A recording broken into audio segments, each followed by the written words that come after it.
For today's video, tuturuan ko kayo kung paano gumawa ng dalgona coffee. Ang ating mga kailangan ay gatas, kape, asukal, at yelo. Una, ilagay ang kape. Kung di ka matapang, hindi ka niyang papansin. Siyempre, chichismis muna yan. Ikalawa, ilagay natin ang asukal na nakuha ka niya sa kanyang matatamis na salita. Ikatlo, ilagay ang mainit na tubig. Oops, gumamit ng ibang bowl kasi hindi kayo compatible. Ikaapat, gumamit ng electric mixer para mapadali ang ginagawa. Pero ikaw, hindi ka ginamitan ng electric mixer pero napaikot-ikot ka niya.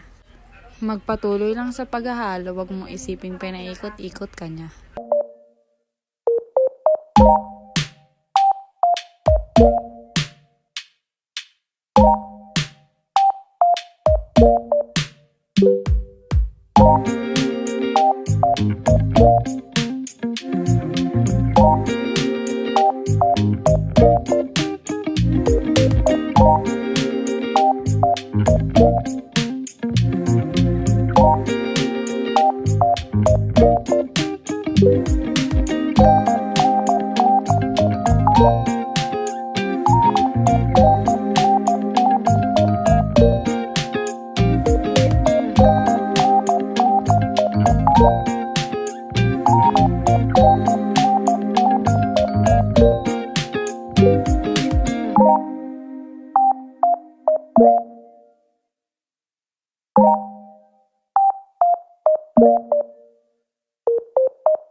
Kumuha pa ng asukal yan kasi hindi siya nakontento. Parang jowa mo hindi kontento sa'yo.